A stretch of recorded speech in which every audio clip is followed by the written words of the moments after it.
Ladies and gentlemen, welcome to the show. The fat lad Neil Pickup here, supernatural strength, and it is on.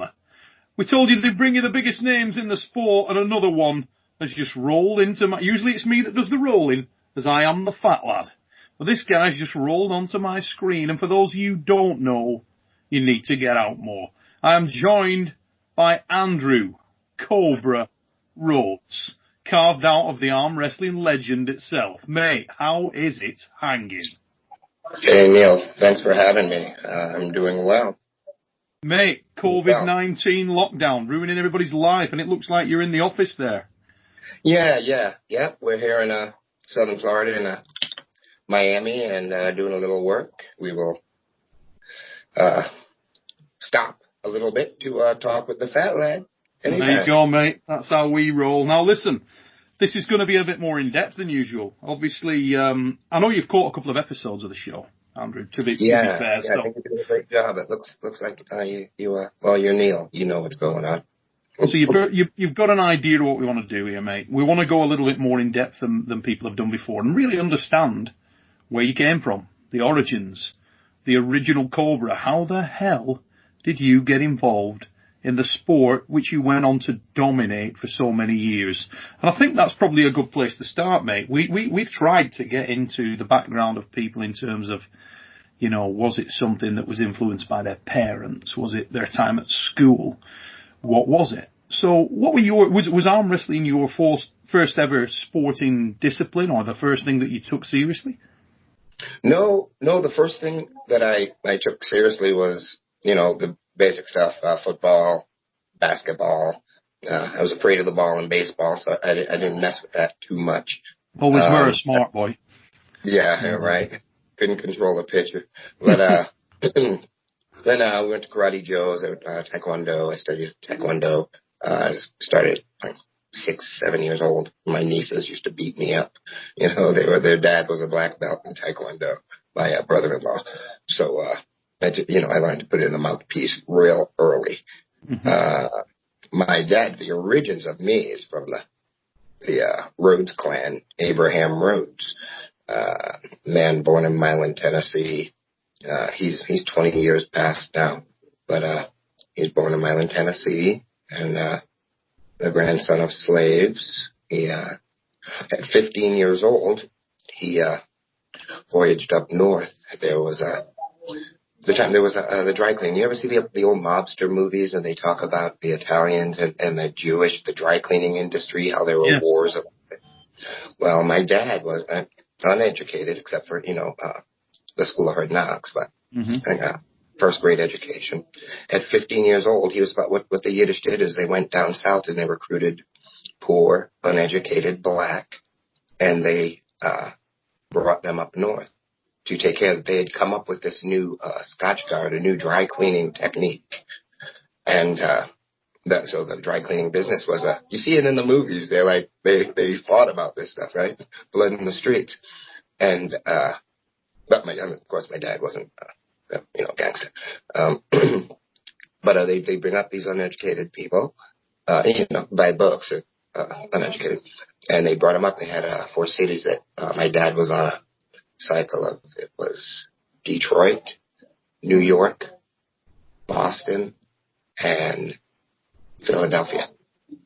And you'd be in one city, you'd learn a certain step on how to do this dry cleaning process, and then they'd move you to another, and you'd stay there for 3 months or 4 months, and you'd go, a little circuit. Yeah. And my dad saved his pennies, and when he was on the Boston John, he ran into my mom, who was from Providence, Rhode Island, less than an hour away, and he shut it down right there, and saved his pennies, and opened up Abe Rhodes Custom Cleaning. He had his own dry cleaning company back in the 60s. My dad was like George Jefferson before the show ever came out. If you've ever seen the show, The Jeffersons, that was my dad. Abe Rhodes Custom Cleaning. Had a couple stores. He used to deliver back then in the 60s. I remember when I was 4 or 5 years old driving in his delivery vans and the smell of the dry cleaning. But my dad was a hard-working man, real loving man, real solid dude. Taught me a lot of things about people and life, just an awesome guy. Taught me about hard work, how to achieve your goals. My dad didn't learn how to read until I was in high school. Wow. One of my sisters taught me. The guy worked and worked and worked, and my mom commanded the ship, and but my dad, he did it, and raised a family, and here I am. And he brought me to my first official tournament when I was 14. I was arm wrestling in school all the time. I was good bread back. Oh yeah. That was good bread. It really started when I was in sixth grade. Sixth grade, I went to Fort Campbell Military Academy to my brother-in-law Pete. He was the Taekwondo guy. My nieces Margot and Nicolay. My sister Geraldine, who I just buried about 5 years ago. She was my oldest sister. 21 years. So how many brothers and sisters did you have, man? Three older sisters. Three older sisters. Yeah, my oldest sister is 20. I'm 55 now. Mm-hmm. If she was alive right now, she would. Always makes me laugh because you look like 30. He doesn't frightening me. I got you fooled, Daddy. So yeah, there was 21 years between myself and my oldest sister, and so we went to Fort Campbell. I went to the military academy for a year because my parents were a little older and they had just come back from overseas and wanted to get me a little regimented. So I went to the military academy, learned a little more about hard work. Mm-hmm. Couldn't wait to get home. That was the year that the Yankees beat the Red Sox in a one-game playoff to go to they had tied records at the end of the season. I remember that because I was in Fort Campbell doing PT in the game. I could only listen to it on AM radio, and Sergeant Major Collins caught me, and I had to clean horse stables for a whole week. Shovel poop. I got in trouble for having a radio. But anywho, so you say you started sort of sixth grade. So for us in Europe, what is that in terms of years? How old were you then, mate? How old was I then? Yeah, because we don't call it in England or Europe. We wouldn't say sixth grade. Okay. I was 11 years old when I started arm wrestling kids at school all the time, and then I was 14 at my first tournament. That was. And you said your dad took you to your first tournament. Did your dad pull of sorts? Was he into pulling? No. My dad shot a little pool. He was a great poker player. He and my mom had games that actually started my cooking career. I cook appetizers for the games. God bless him for that, mate. I've been to that table a few times. So where were we? My mind is this. We were just saying about your dad was obviously into pool and that was his sort of sports discipline, and you got into the sport, or he took you. My dad was into tournament at 14. My dad was into the hard work discipline. Yeah, a grafter. Yeah. I was winning money at school and sophomore year. Alan Mitchell, my buddy Alan Mitchell, his dad owned Mitchell Glass. He had a little more bread than us, than me, for sure. And every Friday it turned that I was the arm wrestling kid in school, and every Friday there'd be a good money match. I mean, we made $30-40. We'd split every Friday because the tougher kids would come to arm wrestle. I arm wrestled the coaches, the high school coaches. I'm just coming out of junior high. I'm beating all these people. I'm 14 years old. And this one had these kids from LaSalle Academy, the Snooya kids, we thought. And they came. We had $120 we won. So Alan made $60. I made $60. He always put up all the money. I never put up a dime, but we just split it down the middle. We'd be riding on the bus to school saying, "Oh man, we're gonna make some money." And then this one Friday after that LaSalle match, what was the PCD? The kid went to PCD. I don't know, whatever. Beat their butts, got the money, and someone comes in. He's like, "Rhodes, hey Rhodes, there's this arm wrestling tournament." It was on the newspaper, the Providence Journal. I live in Rhode Island, and it said, boom, boom, boom. First place $500, second place $300, third place was $50. But first place from the class got a expense paid trip to Petaluma. This is 1979. Mm-hmm.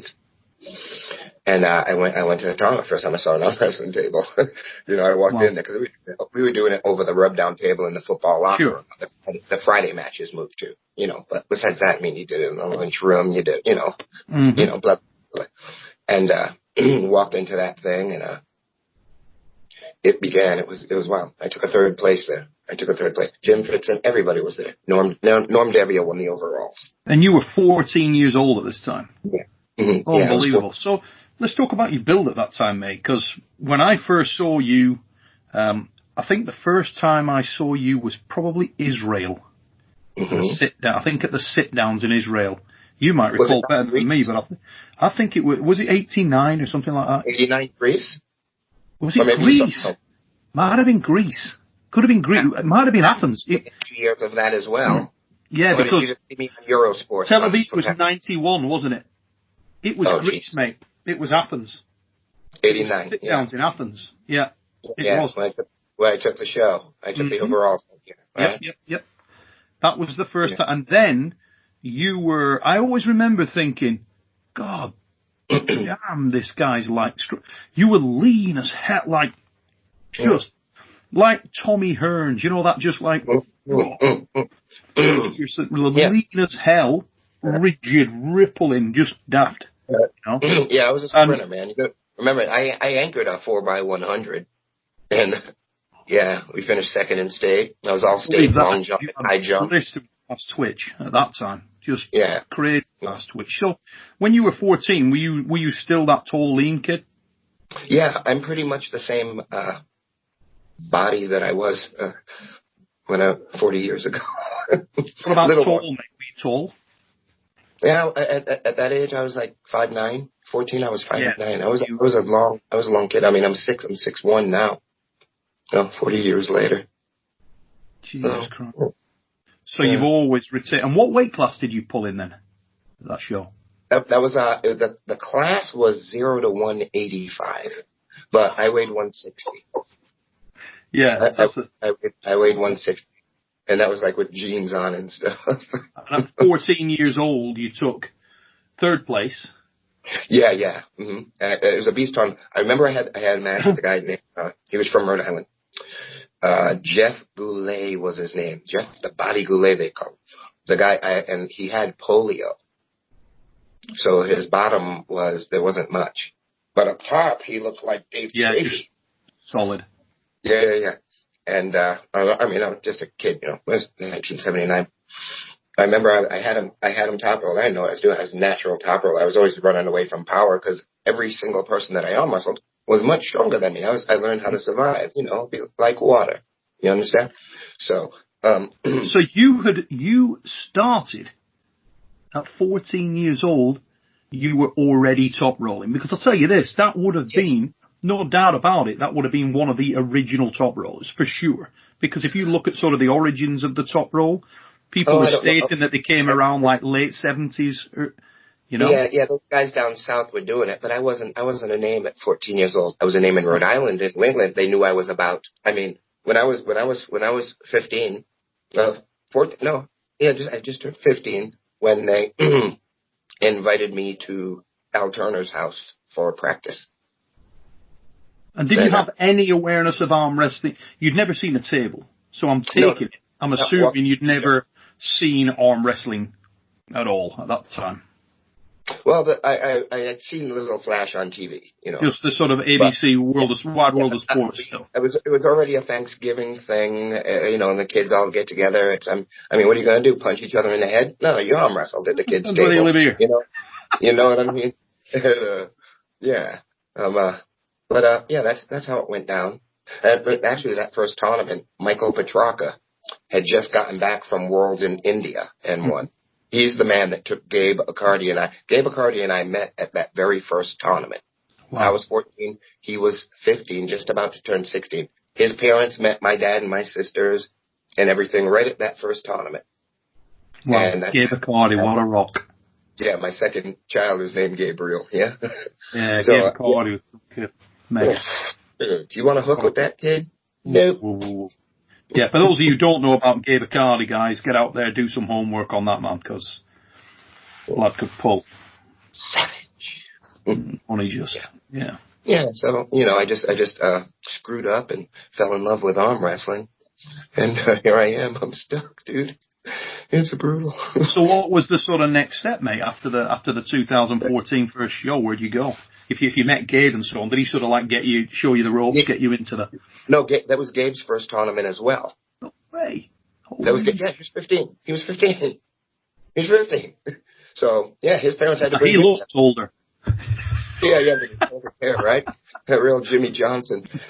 Anyway, so yeah, at that tournament, everyone's like, "Oh, these kids." You know what I mean? I remember I was wrestling this guy. Back to the story. This guy, Jeff Goulet, the Body Goulet. Jeff the Body Goulet. I named him that day because he was like, I thought I was the coolest thing because I beat this guy. But the match seemed to last 3 weeks. I remember I was top rolled on him, and I was a big, pugilism fan. And I'm at the table arm wrestling, and I'm doing the Sugar Ray Leonard shuffle with my feet while I'm this guy, you know, and I remember after that match, everyone, Jim Fitzsimmons, all these guys coming up to my dad, and they're all these like grown men are talking to my dad about me. You know what I mean? And it was like, and you know, they're like, oh, this kid can, we're going to the Olympics. He blah blah blah blah blah blah blah blah. And you know, and then you know, I got stuck. So, when you got into the circuit, mate, was that sort of first, you know, where the bug bit there, was that sort of just a precursor? Or did you take time off, or did you just dive straight in and you were everywhere and anywhere? No, the next Monday, listen, that's when I started like doing my chores better, listening better, making the right decisions, because Gabe Accardi was just getting his license, and he lived in Bristol, Rhode Island. Mike Petrarca lived in Warwick, Rhode Island. I was right in the middle in East Providence. So it all worked through my parents. This is the old school, back when your phone, you had to, yeah, right? If you dial long distance, you're going to do it again. It's the wrong number. Oh, do it again. What happened? Oh, so Gabriel, he had a Datsun B210. He picked me up. And we go to Mike Petrarca. That night, 2 days later, Monday, we were at Mike Petrarca's, learning how to properly arm wrestle. Yeah. And we walked in there and into that garage, and I saw that Corvette he had. And I was like, he just had a world championship from India. And I'm like, I was just like, you know. It's on now, yeah. Dude, and every practice, I mean, there are guys, Cal Calabro, Bob Booth, Savage, Jose Estramares, the Phantom, sick bangers, Guy LaSource, all these animals. And, they, no purchase. They hurt you.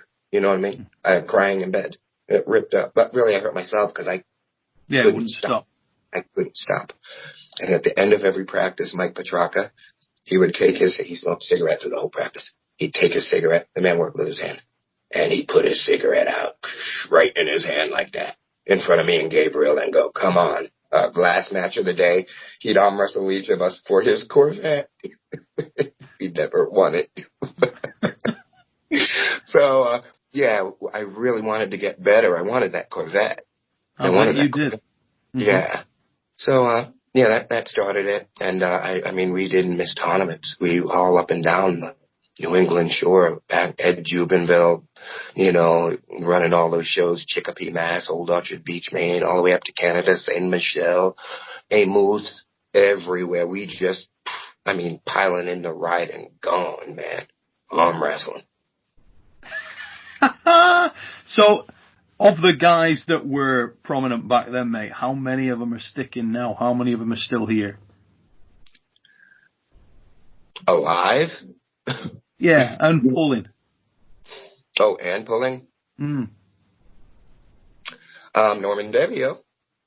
Oh, God bless that motherfucker. Norman Devio's been chalking up. You know? My dad loved Norm Devio. My dad loved him. When we'd be at the big tournaments away, and that Norm Devio was these guys grew me up, you know, in the sport. And hey, there was some, I've been in some, this whole nother episodes, but you got to remember, man, it's a long time ago. I was flying the mill. There's a lot less all my victories and all that stuff. It's exciting. Let me tell you, I'm a tough son of a bitch. I was a tough son of a bitch before I got good at this thing, because I stuck with it. Mm. You understand what I'm saying? Yeah. How much stick did you have in the back in the day, mate? When you were, how much aggravation did you have on the joints, on the elbows, on the wrists and stuff? When you were obviously such a long rangey puller, and at such a young age. I'm not talking about the physical pain. I'm talking about you're talking about the mental stuff. Okay. I'm talking about this stuff. I was a fly in the mill at a different time. I'm with you. And a lot of folks weren't shy about letting you know that. But I love my parents already. I was already in the game. That's what I'm talking about. Some people wouldn't have hung in there. That's how I know I'm tough. I stayed in there.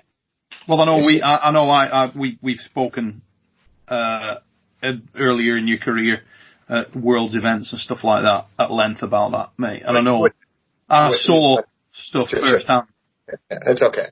That's another story, Yeah, it's a sad one as well. It really is. Because all I can say is, mate, when I was like a 14, 15-year-old kid and you were smashing the friggin' thing, I came over and spoke to you when you had an aura around you at every event, and I'd spent all day watching you do your thing. And after speaking to you for 10 or 15 minutes when I was just a kid, you were like absolutely approachable, gave me, tips that stuck with me, and assisted me, something I'll never forget.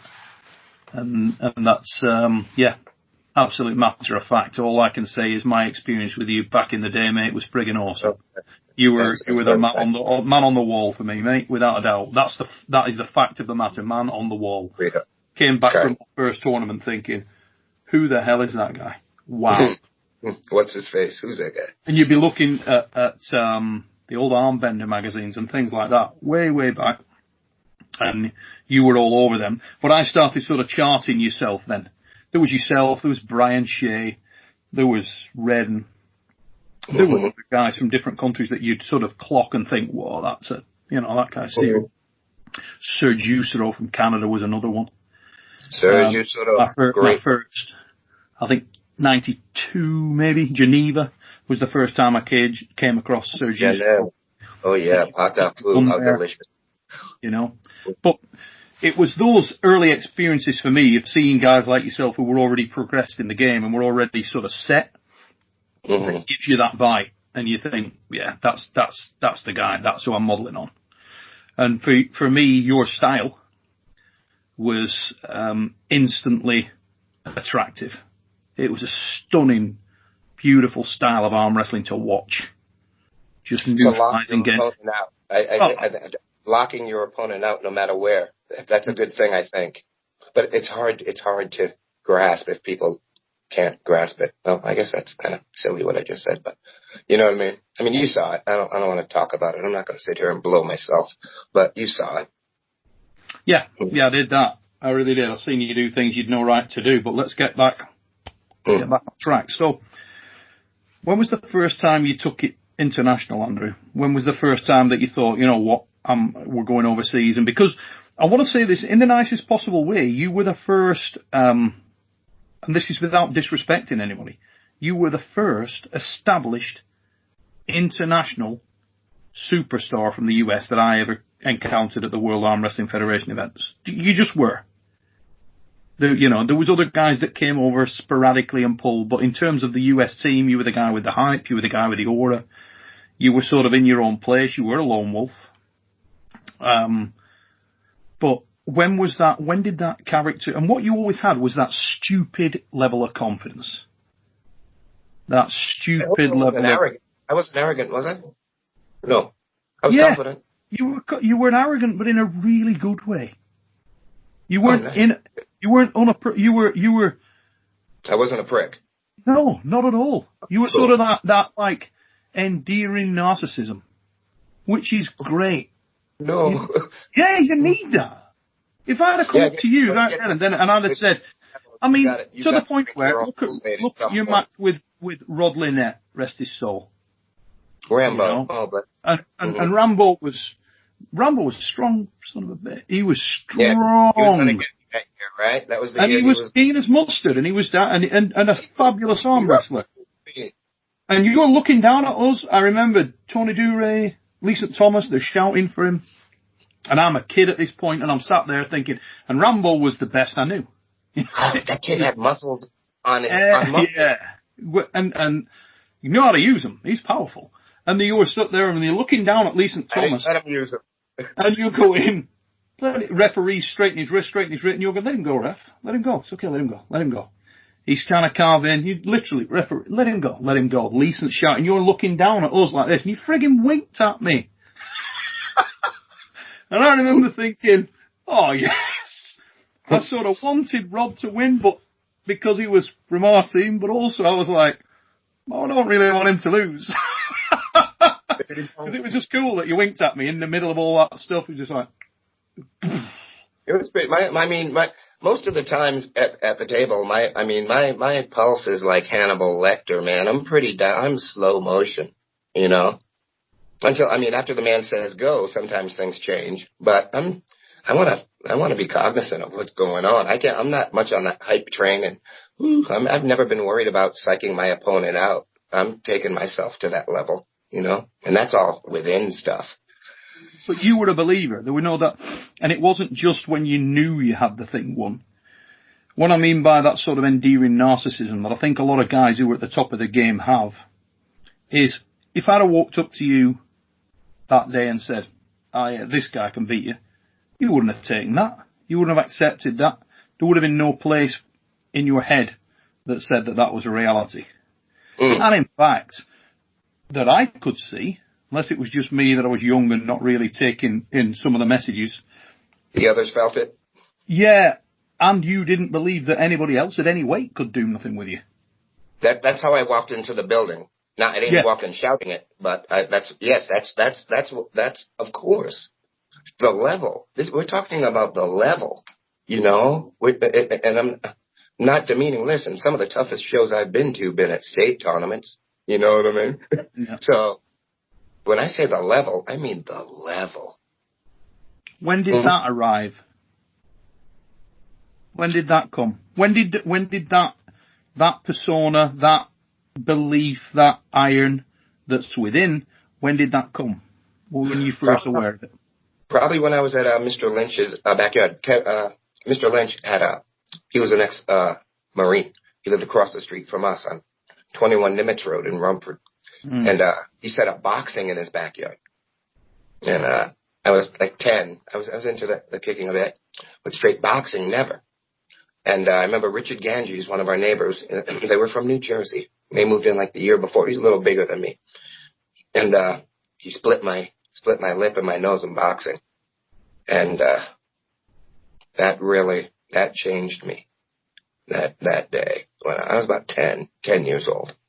That was like the second time that I had ever bled from a fight. The first time I was like 7, and it was my cousin. We went to Brooklyn to see my Aunt Jean and Uncle Mose.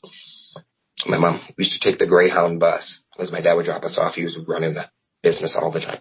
But from Providence to New York, little 3-hour bus ride to New York. We'd go to New York, see Broadway shows, that kind of stuff. And we had relatives there. And my cousin Courtney, all I remember was I was on the stoop, and I heard a bang. But the bang that I heard was him punching me in the nose. And I remember bleeding then. And my sisters were there that trip, and they were talking me up. They were talking because he was crying because I was bleeding. I remember him going, Uncle Mose, the blood, the blood. And this kid that just punched me, I didn't even expect the punch. I didn't know what a punch was, real. You know, I'm just a kid. And he was crying Uncle Mose about my blood. And my sisters talked me up that I won the fight because he was crying and I wasn't. So that kind of stuff, don't let them see you cry. You know, that just your opponent. For warfare, I cry all the time. I'm like the sensitive guy. I watch a highlight video of a kid winning his first Olympic medal. You know, you show me the Henry Cejudo highlight video of him winning that gold medal. You know what I mean? I start getting a little teary-eyed. You know what I mean? How long had it been since we won a gold medal in wrestling? You know what I mean? So that stuff will get me. And, so do the children dying of starvation, But, that sticks with me that time, like when Courtney punched me. And you can win. He beat me, but he beat himself. There's all these things in my mind of how to take myself to the level and I'm not trying to check someone's mind, but if I have you here and we're here and I've said it without saying it, that, good luck going for second and third place, because this one, the buck stops here. I like it. I like them to feel that when they announce our match on deck. I want to hear that hum in the room. Cobra, Rhodes, and and I see the guy, and I see his wife look at him and go, oh, you know what I mean? That's all. Those are all tells, man. I'm on that stuff. See guys in tournaments trying to look at the brackets. I'm not looking at the brackets because I want to see who I'm worried about. So, man, the only one tournament I'm worried about is me. But if I see that, next, my eye's on you. I want to see your demeanor. I want to see what's up. I want to see if your wife or your girlfriend, how sympathetic they treat you and how you receive it when you hear you got me next. That stuff, you're not at the level. See? When you went to your first, when was your first W.A.F. Worlds? Was your first year at the World? 89. I was going to go to Mexico City, but they had the earthquake. I think that was a year before or 2 years before. But, 89. So 89. Same year as me then. Mm-hmm. Yeah. And I got there 5 days before. I always submerge myself in culture, right? Wherever a lot of, some people would sit in a hotel lobby and eat tuna from cans, and I'm friggin' pulling calamari out of the Mediterranean, So that was just my thing. You were already really confident there, though, as well. Say it again. Every show. Really confident at that event. That's what I wanted to know. Because some people, when you're out of your depth, when you're out of your comfort zone, the confidence takes a knock. You're down a little bit. Comfortable. I learned how to be comfortable being uncomfortable very early. Yeah. As I told you, I was a fly in the milk. I'm not going to touch too much on that, but I was a fly in the milk. I learned how to be comfortable being uncomfortable and in uncomfortable situations. A lot of situations where I was a kid. If my dad was there with me then, I never would have experienced some of these things, because this grown man wouldn't have tried that punk shit with a 16 or 17-year-old kid or saying this shit, you know what I'm saying? Because Abe Rhodes would have stretched him out, or he knew it. He just knew, So, but I stayed with it. That's what I was saying. I was talking about toughness. Never cried, never complained, got it done. I got my work done on the table. That's what I came here for, not for your mouth. Came here for your arm. Take a piece of your ass out of here. So in the USA at that time, when you were pulling back home, did you have sort of what you're saying is there was a genuine dislike of was it the fact that you were a black man and you also had that aura, that demeanor, that I don't that's something you'd have to ask others. I can't tell you what's in another man's mind. I can't. I could make something up, but I couldn't tell you if it was honest. I could write a script. I don't know. I don't know what's in. But it wasn't something you were conscious of, because why I asked the question is when you were. I was very conscious of it, but I learned at a very young age. Because at the W.A.F. Worlds, it was like the polar. It couldn't have been more opposite. Everybody was like, "Holy," You were like you. You were like. I had never met any of those people before in my life. I had never met any of them before in my life. But when I arrived, I felt as though we were all friends. I received unconditional love, and I've always given that back. And as the years rolled forward and the success kept rolling, and the aura grew, and you lapped that up, you soaked it in and gave it back out, that became a thing. You go to the pre-internet, right? Yeah. It was like the old, it was obviously. That's what I was. The internet. That's what I was getting at with the persona thing. Even, you look in fight sports and everybody says, oh yeah, it's all about the heavyweights. It's all about the big guys. And to a degree, that's true. The heavyweights always command that additional amount of respect and so on. And yet, back in the day then, when you were going to pull the W.A.F tournaments every year, or let's say it another way, it's very rare. I'm not saying it doesn't happen. You've got Conor McGregor. We had a fighter over here, Prince Nassim Hamed, Sugar Ray Leonard. Throughout time, there's been certain people that are at a lighter weight class in combat sports and command that kind of respect and authority. But it's definitely rarer. You know what I mean?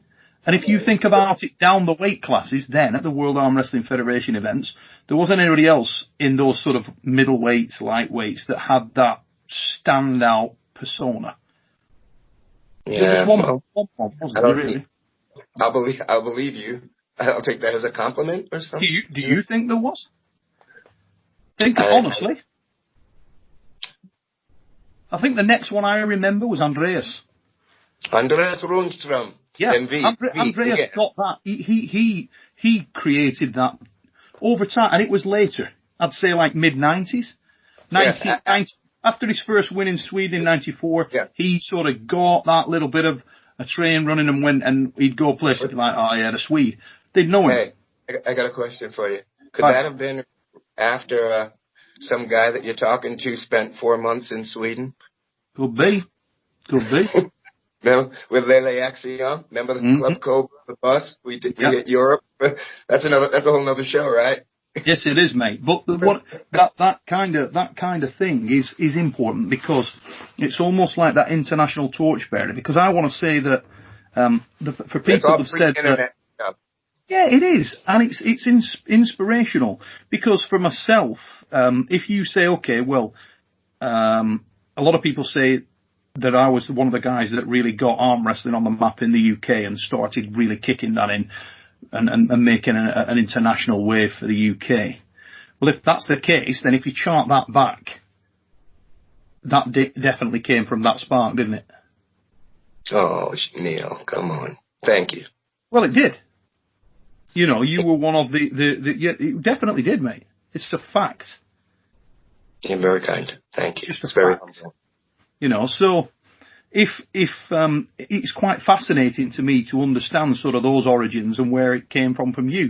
Who were the guys around the US that inspired your career? Who were the guys that you looked up to back then and were like holy shit, that's the guy. I want to be like that guy. There was never a guy, that's the guy I want to be like that guy. No style that you emulated, no. No, there was no style that I emulated. It was, I was not, I'm the same, just think I'm the same build 40 years ago. Just a skinny kid, I had long muscles, and of course the twitch. But, I strengthened my hand. Well, you know what my hand was capable. But anyway, I just fell and jumped into the plasma pool. I had everyone. Norm Devio, Michael Petrarca, Cal Calabro, Gabe Accardi, my dad. There's too many. Al Turner, the Fixies, George Givens, Greg Bettinos, Mo Baker.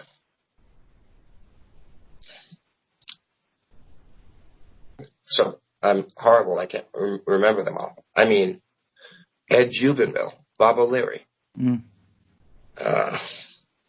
So many. One name you mentioned there, I'd love to know what happened. Pardon? Say again then, the last name.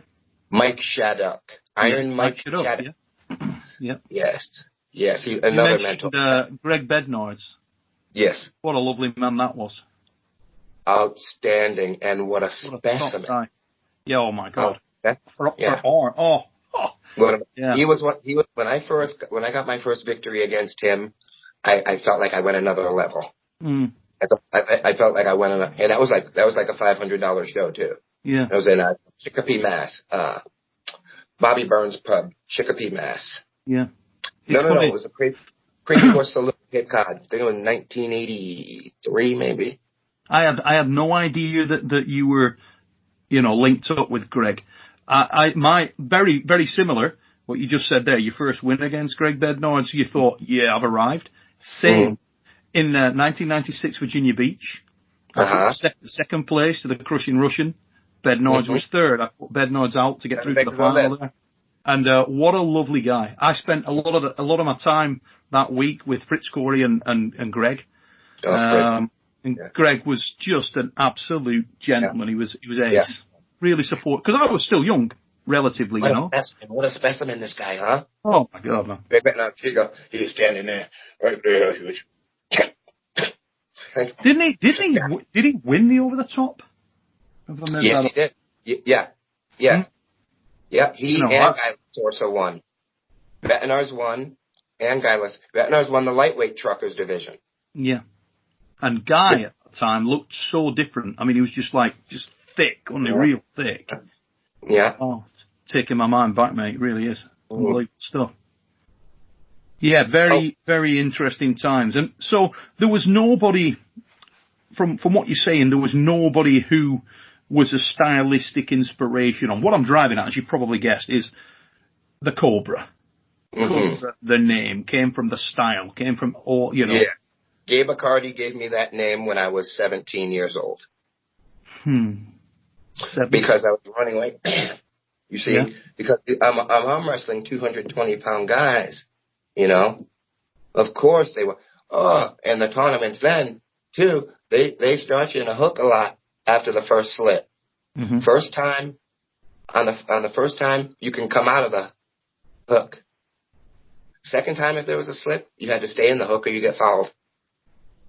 So I crafted a way to stop that slip, because these older men were just getting out of there, taking me to the strap, and their arm strength was, my match was over. If I didn't hit my mark, you know, I'm 16 years old, so, you know, pulling 35, 40, 30-year-old men, there's a different, I had to find where I could matriculate from.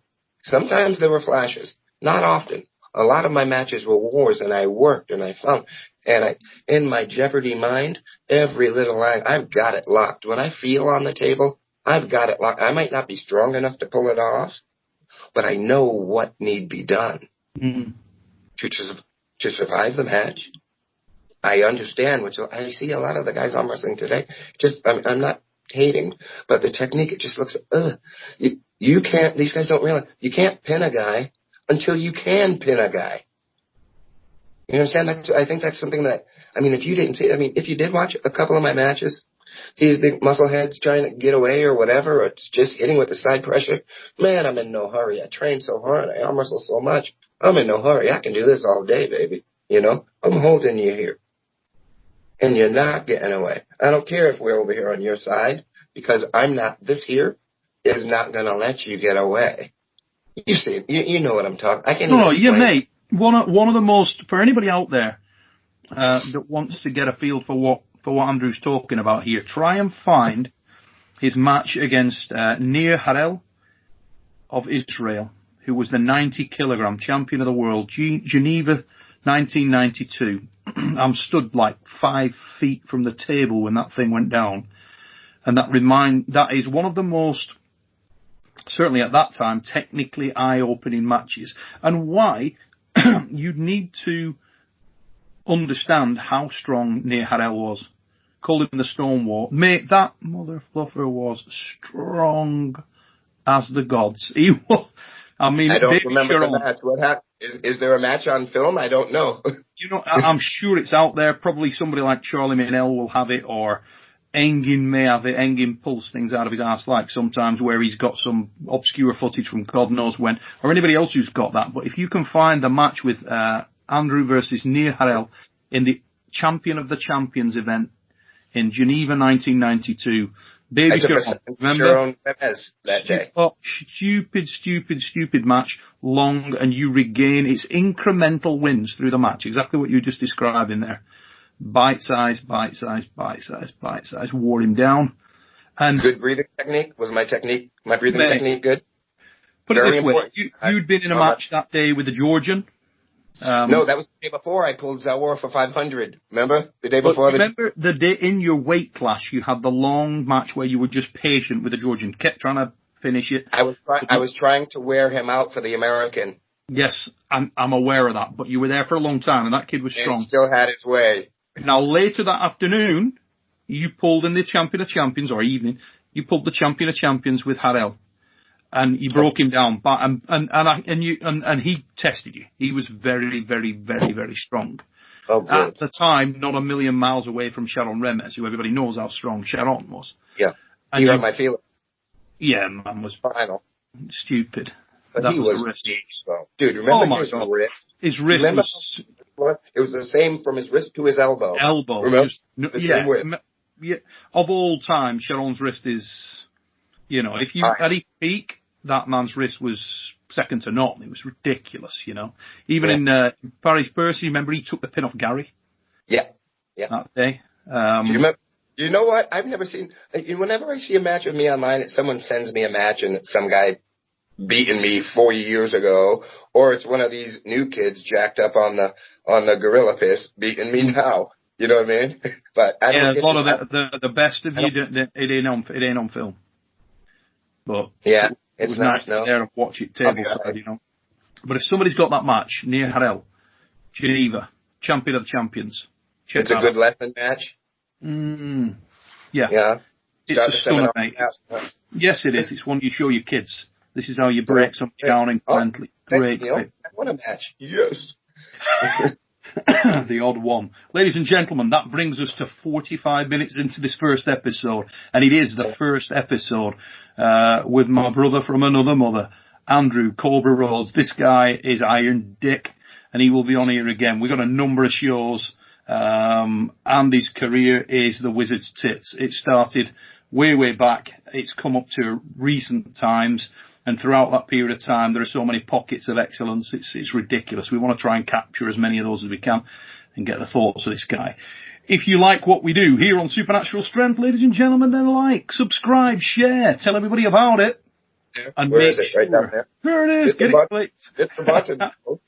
And get yourself back on here for the next show. We will be back with Andrew again very, very soon for part 2. Thank you so much for having me, Neil. Mate, I can't wait till the next one. Arm wrestling aficionados, all you keyboard warriors too. I like you guys too. Not so much. Mate, we're back on it soon, very, very soon. Take it easy. Until that time, ladies and gents, take it easy, peeps.